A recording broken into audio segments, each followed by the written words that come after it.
Ah, the Maldives. It's an absolute paradise here with the gorgeous water, weather, and beaches.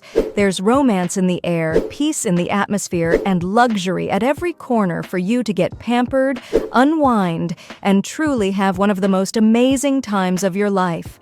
And in this video, I'm going to give you my top tips and guide to make sure that you plan and have the most perfect luxury escape in the Maldives. Let's get right into it. About the Maldives. Coming to the Maldives is like stepping into a dream where you're surrounded by hundreds of tiny private islands scattered across the stunning turquoise waters of the Indian Ocean. Each island is like a little piece of paradise with lush greenery, palm trees swaying in the breeze, and soft, sandy beaches that seem to stretch on forever. And what's incredible in the Maldives is that you can stay in these gorgeous houses built right over the water. Imagine falling asleep to the sound of gentle waves lapping beneath your bed and waking up to a gorgeous view of the sea right outside your window. And the Maldives has more of these overwater villas than anywhere else in the world. There are even restaurants and spas underwater. You can dine with the fish or get pampered while surrounded by the ocean's beauty. It's no wonder why people who win the lottery often choose to visit the Maldives. It's like a paradise on earth. And here's the best part. Whether you're looking for a romantic getaway or a fun family vacation, the Maldives has something for everyone. So the Maldives is definitely the perfect place for a tropical escape filled with luxury and adventure. Where to go in the Maldives?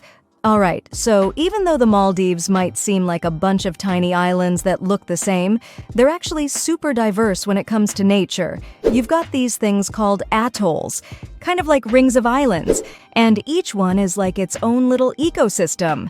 Let's start with the South Malay Atoll. It's the busiest part of the Maldives, with lots of resorts and stuff going on.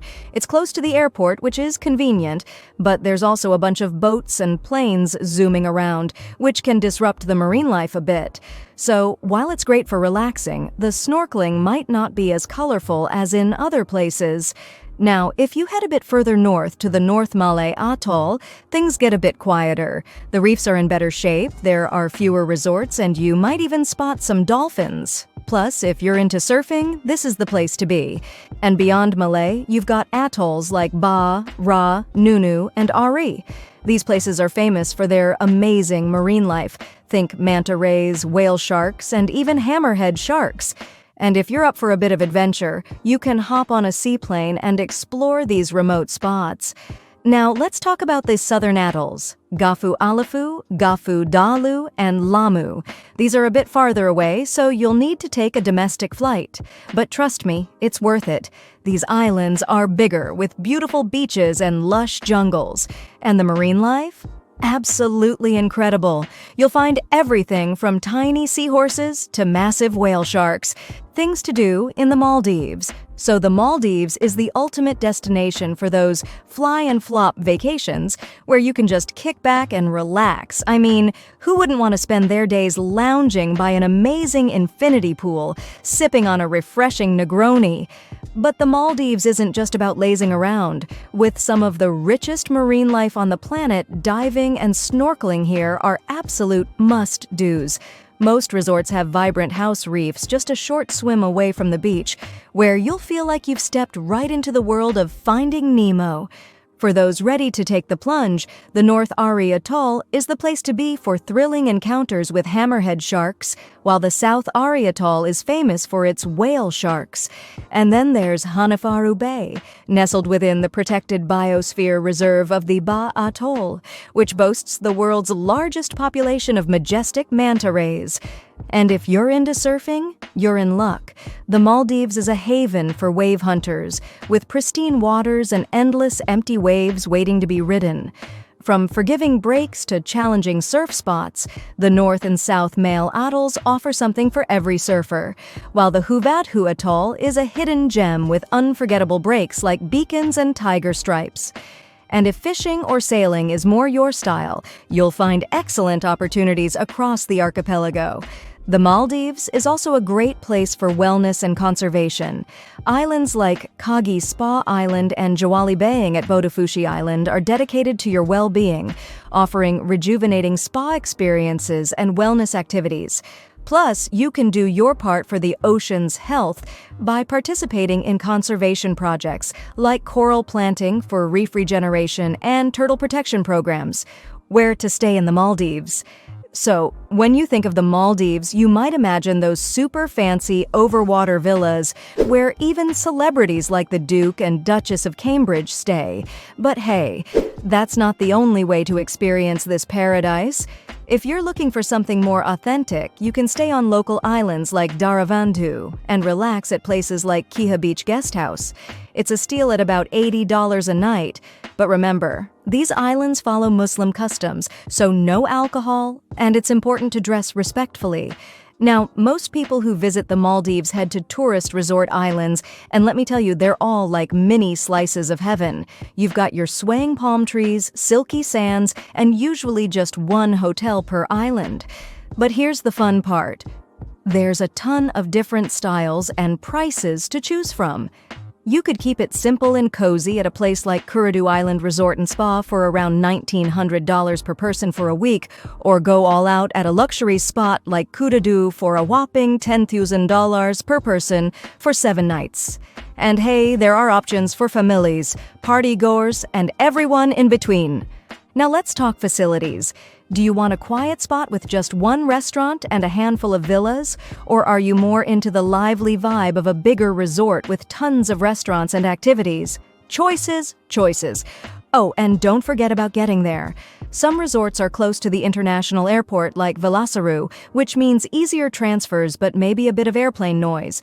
Others, like Anantarakiheva, are farther away, so you'll need a seaplane transfer, which can be pricey and add some extra travel time.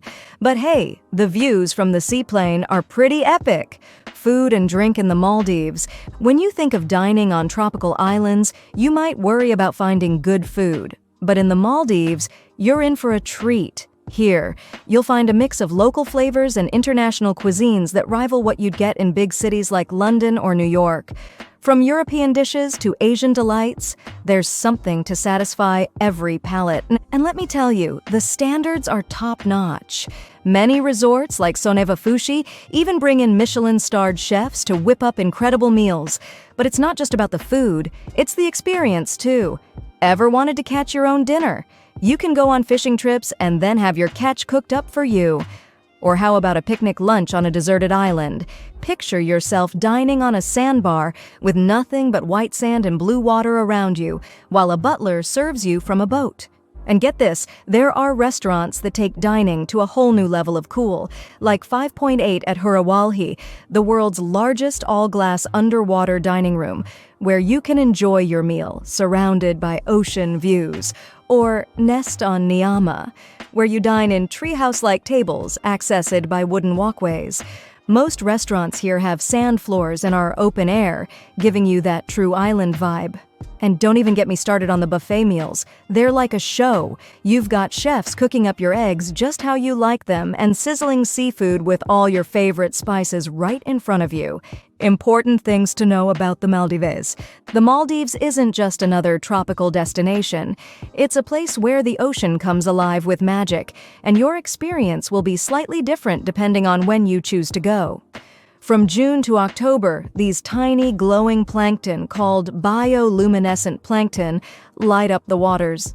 Imagine taking a late-night swim or snorkel and seeing the ocean sparkle around you, like swimming through stardust. It's like something out of a fairy tale. For the best chance to witness this enchanting sight, head to the Ra and Ba atolls. Now, if you're planning your trip, here are some things to keep in mind. Credit cards are widely accepted, so you won't need a lot of cash, just some small US dollar bills for tips. And good news for travelers from the United Kingdom. Most islands use UK plugs, so you won't need to worry about adapters. When it comes to traveling between islands, there's a baggage limit of 20 kilograms per person for seaplane transfers. And trust me, it can get pretty hot and noisy on board, so bring along some water and earplugs for a more comfortable ride. Oh, and one more thing. Don't bother buying alcohol in duty-free. It will just get confiscated when you arrive. But don't worry, the resorts have got you covered, as they're allowed to serve alcoholic drinks. And finally, let's talk about being mindful of the environment. The Maldives has a big problem with waste disposal, so try to avoid bringing unnecessary packaging or leaving anything behind. I hope that you found this video helpful. If so, I'd really appreciate if you like and subscribe for more videos like this.